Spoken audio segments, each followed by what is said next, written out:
Hello students, कैसे हैं आप लोग। तो आज हम लोग करने वाले हैं सेक्शन फार्मूला। वेरी इंपॉर्टेंट होता है।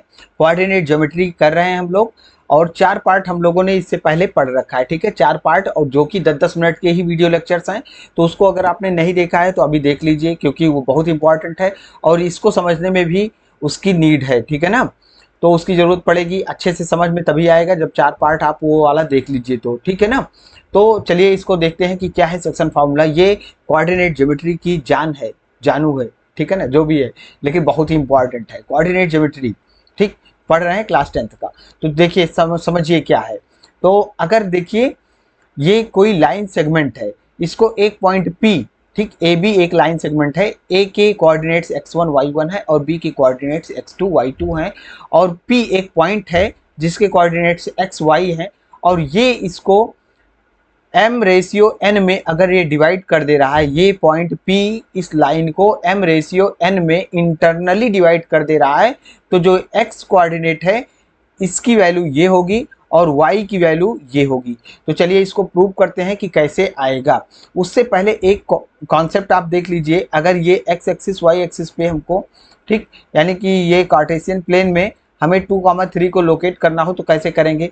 तो देखिए x एक्सिस पर हम 2 पॉइंट्स चलेंगे और y एक्सिस से पैरेलल एक लाइन ड्रॉ करते हैं। वैसे ही 3 पॉइंट हम चलेंगे इस पे y पर और x एक्सिस से पैरेलल लाइन एक ड्रॉ करते हैं। ठीक है ना, तो जहां पर ये कट करता है इसको, इस पॉइंट को कहते हैं फिर 2 और 3। ये आपने क्लास 9th में पढ़ रखा है। ठीक, अब देखिए ये 90 डिग्री का एंगल बना रहा है तो ये भी 90 डिग्री का ही एंगल बनाएगा। ये लाइन क्या होगी, पैरेलल होगी x एक्सिस से। ये लाइन क्या है, पैरेलल है y एक्सिस से। ठीक, अगर इस डिस्टेंस की बात करें तो ये डिस्टेंस कितनी है, 2 है। और इस डिस्टेंस की बात करें तो ये डिस्टेंस कितनी है, 3 है। ठीक, इसी लॉजिक को यूज करके हम लोग ये क्वेश्चन, ये सेक्शन फार्मूला सॉल्व करने वाले हैं। ठीक है ना, वैल्यू फाइंड करेंगे। चलो अब यहाँ पर देखते हैं। ठीक, तो ये 90 डिग्री का एंगल बनाएगा, क्योंकि यहाँ पर 90 डिग्री का एंगल बन रहा है तो ये भी इससे पैरेलल है और ये वाली पैरेलल है। ठीक, ए पी, ए आर और पी एस, ये दोनों पैरेलल लाइंस होंगी। ठीक है, आपस में, क्योंकि ये दोनों एक्स एक्सिस के पैरेलल हैं तो ये आपस में भी पैरेलल होंगी। ठीक, ये लाइन भी हमारी पैरेलल है वाई एक्सिस से और ये भी पैरेलल है वाई एक्सिस से, तो यहाँ पर 90 डिग्री का एंगल यहाँ पर भी बनेगा। ये लाइन लाइन है ना, तो ये दोनों लाइंस पी एस और ए आर लाइंस क्या है, पैरेलल हैं। अगर ये पैरेलल हैं तो ये लाइन जा रही है तो ये करेस्पॉन्डिंग एंगल्स हैं जो कि बराबर होंगे।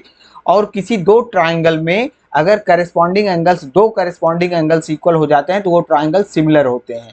ठीक, तो ये दोनों ट्राइंगल्स क्या हो जाएंगे, सिमिलर ट्राइंगल्स हो जाएंगे। ठीक, अब देखिए सिमिलर ट्राइंगल हो गया तो अब सिमिलर ट्राइंगल वाला रूल भी लगा देंगे हम। तो सिमिलर ट्राइंगल का रूल क्या है कि देखिए इसका हाइपोटेन्यूज और इस वाले ट्राइंगल का हाइपोटेन्यूज, उनका रेशियो यानी कि ए पी अपॉन में p b is equals to होता है इसका बेस और इसके बेस का रेशियो, यानी कि ए आर अपॉन में पी एस इसका बेस और अपॉन में इसका बेस इज इक्वल्स टू होता है इसका परपेंडिकुलर, यानी कि पी आर अपॉन में इसका परपेंडिकुलर बी एस। ठीक, ये होता है। और ये किससे हमने निकाला, ये सिमिलर ट्राइंगल का रूल है। सिमिलर ट्राइंगल्स हैं ये। ठीक है ना, अब देखिए यहां पर इसकी वैल्यू निकाल लीजिए। इसकी वैल्यू कितनी है, तो यहां से लेकर यहां तक की डिस्टेंस, अभी हमने जैसे कि बताया था कि उसमें 2 आ रहा था, तो यहां से लेकर यहां तक की डिस्टेंस कोऑर्डिनेट क्या है, एक्स और वाई है। यानी कि हम यहां तक हम कितना चले हैं, एक्स चले हैं, यानी कि ये डिस्टेंस कितनी है, एक्स है। और इतनी डिस्टेंस इसका कोऑर्डिनेट क्या है, x1 y1 है, तो यानी कि x एक्सिस पे हम कितना चले हैं, x1 चले हैं। तो इतनी डिस्टेंस क्या हो जाएगी, x माइनस कर दीजिए x1, x में से पूरे में से x1 को माइनस कर देंगे तो इतनी डिस्टेंस आ जाएगी। जितनी डिस्टेंस ये है उतना ही इसी के इक्वल है ये भी कितना आ जाएगा, x माइनस x1 आ जाएगा। ठीक, इसी तरीके से इसको भी निकाल लीजिए पी एस। तो पी एस यहाँ तक कितना चले हैं, इसका कोऑर्डिनेट क्या है, x2, तो यानी कि यहाँ से लेकर यहाँ तक अगर देखें m तक, o से लेकर m तक की डिस्टेंस कितनी है, x2 है। ठीक, और x2 वाले में से o से लेकर n तक का माइनस कर दीजिए तो क्या मिल जाएगा आपको, केवल इतने की वैल्यू मिल जाएगी। तो ये कितना आ जाएगा आपका, x2 माइनस कितना माइनस कर दें, यहाँ तक कितना है, x है, x माइनस कर दीजिए। ठीक, x। इसी तरीके से देखिए इसको भी फाइंड कर लीजिए। ठीक, तो इसको फाइंड कर लेते हैं y वाला। तो देखिए पी आर की वैल्यू, तो यहाँ से देखिए कितना चले हैं हम, यहाँ पर चले हैं y डिस्टेंस चले हैं पूरा, और यहाँ तक कितना चले हैं, यहाँ तक की डिस्टेंस p क्या नाम है इसका, r और n की डिस्टेंस कितनी है, y1 है। तो इतना क्या आ जाएगा, ये आ जाएगा आपका y माइनस y1। ठीक, इसी तरीके से इसको भी निकाल लीजिए। तो ये पूरा हमने कितना चला है यहाँ पर y2, ठीक, ये पूरा y2 है और इतना निकालना है हमको, तो इतना माइनस कर दीजिए, एस एम की जितनी डिस्टेंस है उसको माइनस कर दीजिए। एस एम की डिस्टेंस कितनी है, पी एन के बराबर है, और पी एन कितना चले हैं y, ये वाला। ठीक, ध्यान से देखिएगा ये वाला पी एन, तो यानी कि इसकी वैल्यू कितनी है, y है, तो y को माइनस कर दीजिए, तो ये आ जाएगा हमारा y2 माइनस y।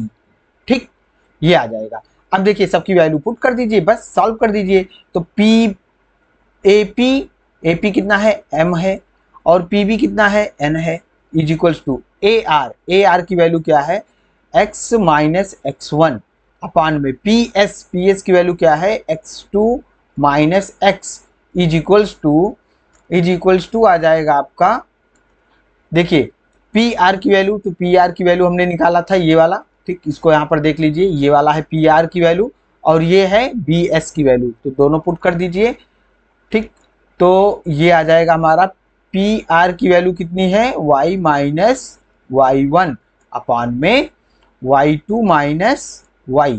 ठीक, एकदम वैसे जैसे x वाला आया था वैसे ही y वाला भी आ गया। अब देखिए एक बार इसको इसके साथ कंपेयर कर लीजिए, एक बार m और n का रेशियो इसके साथ में कंपेयर कर लीजिए।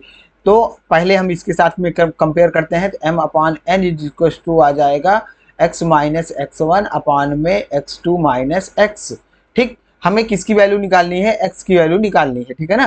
तो x को एक साथ में रखिएगा, क्रॉस मल्टीप्लाई कर देंगे पहले तो m इंटू क्या आ जाएगा, x2 minus x is equals to n into क्या आ जाएगा, x माइनस x1। ठीक, मल्टीप्लाई कर लीजिए, implies that m x2 minus m x is equals to आ जाएगा n x minus n x1। अब देखिए x1 n x1 वाले टर्म को उधर भेज दीजिए और इसको इधर ले आइए। ठीक, तो ये इधर माइनस में है, प्लस में आ जाएगा, इधर आएगा, तो m x2 plus n x1 is equals to m n इधर आएगा तो प्लस में हो जाएगा, प्लस, और ये अपनी साइड में ही है। ठीक, ये एम एक्स था, ठीक है ना, देखने में कंफ्यूजन ना हो, तो ये क्या है एन एक्स, तो प्लस एन एक्स। ठीक, यहाँ से देखिए m x two plus n x one is equals to क्या आ जाएगा, एक्स को कॉमन ले लेते हैं, ठीक है ना, ये एक्स है, ठीक से लिख देते हैं इसको हम एक बार, ये एक्स है, एक्स कॉमन ले लिया हमने, तो कितना आ जाएगा एम प्लस एन। अब x की वैल्यू निकाल दीजिए, क्या हो जाएगा, ये चला जाएगा डिनोमिनेटर में, इधर आएगा तो ये हो जाएगा m x two plus n x one upon में m प्लस n। ठीक, और यही हमको क्या करना था, देखिए इसको मिला लीजिए, एम एक्स टू, ठीक, प्लस में एन एक्स वन अपान में m प्लस वन, ये आ गया हमारा। ठीक, सेम तरीके से कुछ भी नहीं चेंज करना है। अगली बार हमको क्या करना है कि m अपान n को कंपेयर कर लीजिए किसके साथ, इसके साथ, y माइनस y1 अपान में y2 माइनस y, एकदम वैसे ही है, जहाँ पर x1 है यहाँ पर y1 है, जहाँ पर x2 है वहाँ पर y2 है, जहाँ पर x है यहाँ पर y है, तो y की वैल्यू भी इतनी हमको मिल जाएगी। ठीक है ना। अब एक चीज और समझ लीजिए, अगर ये दोनों पॉइंट्स, ठीक, ये जो P है ये P मिड पॉइंट बन जाए, यानी कि एकदम बीचों बीच में आ जाए, तो क्या होगा, तो ये P से लेकर A तक की दूरी और P से लेकर B तक की दूरी क्या हो जाएगी, बराबर हो जाएगी। बराबर हो जाने का मतलब अगर रेशियो में बात करें तो दोनों का रेशियो 1:1 हो जाएगा। ठीक, तो आगे देखते हैं इसको, जैसे A है और ये B है और P अगर मिड पॉइंट बन जाए, मिड पॉइंट ये क्या आ जाए, मिड पॉइंट हो जाए, तो रेशियो 1:1 हो जाएगा। ठीक, दोनों डिस्टेंस बराबर हो जाएगी, तो जैसे ये 20 है ये भी 20 है, तो दोनों का रेशियो निकाल दोगे तो कितना हो जाएगा, 1:1 आ जाएगा। तो रेशियो क्या आ जाएगा 1:1 आ जाएगा। अब इसका शॉर्ट क्या हो जाएगा, फिर शॉर्ट में इसको फॉर्मूला को हम लिख लेंगे। तो हमारा फॉर्मूला क्या आया था, हमारा फॉर्मूला आया था m x two plus n x one upon में एम प्लस एन। ठीक, तो दोनों की m और n की वैल्यू 1 हो गई है, तो 1 पुट कर दीजिए, मिड पॉइंट होने पर, जब मिड पॉइंट हो जाएगा तो 1 पुट कर दीजिए, इसको भी आप x2 लिख दीजिए, n की वैल्यू भी 1 पुट कर दीजिए, ये हो गया x1 अपॉन में m की वैल्यू 1 और n की वैल्यू भी 1। तो सॉल्व कर लीजिए, कितना आ जाएगा x2 प्लस x1 अपॉन में 2, ये आ गया x की वैल्यू। इसको हम ऐसे ना लिख के, चाहे तो ऐसे लिख दें, थोड़ा अच्छा लगने लगेगा, याद करने में भी आसान हो जाएगा। x1 को आगे लिख दे रहे हैं बस, और कुछ नया नहीं कर रहे हैं, ठीक। तो ये हो जाएगा, अगर मिड पॉइंट होगा तो x की वैल्यू इतनी आ जाएगी। एकदम सेम तरीके से y की वैल्यू कितनी आ जाएगी आप बताइए, y1 प्लस क्या हो जाएगा y2 अपॉन में 2, ठीक। तो ये मिड पॉइंट अगर हो जाएगा p, ठीक है ना, अगर इंटरनली डिवाइड कर रहा है और ये मिड पॉइंट p हो जाएगा तो हमारी x की वैल्यू ये आ जाएगी, y की वैल्यू ये आ जाएगी, और p की कोऑर्डिनेट्स क्या हैं, x और y हैं। x की वैल्यू ये आई, y की वैल्यू ये आई, ठीक है ना। ये हो गया हमारा section formula, very very important होता है। ढेर सारे क्वेश्चंस यहाँ पर भी हो जाएंगे और कॉम्पिटिटिव एग्जाम्स का भी हीरो है ये, समझ लीजिए, ठीक। तो आगे हम लोग करेंगे और भी क्वेश्चंस इस पे बेस्ड, और एग्जाम के पॉइंट ऑफ व्यू से बात करेंगे तो हम लोग एग्ज़ाम से पहले पहले ढेर सारी टेस्ट सीरीज सॉल्व करेंगे, ठीक है ना। और बहुत सी चीज़ों को करने वाले हैं, जो हमारे पास कोई सीरीज या क्वेश्चन बैंक आता है 10 साल का प्रीवियस ईयर पेपर, ये सारी चीज़ें सॉल्व करेंगे। तो इसलिए अभी चैनल को सब्सक्राइब, लाइक, शेयर, सब्सक्राइब कर लीजिए। Thank you very much.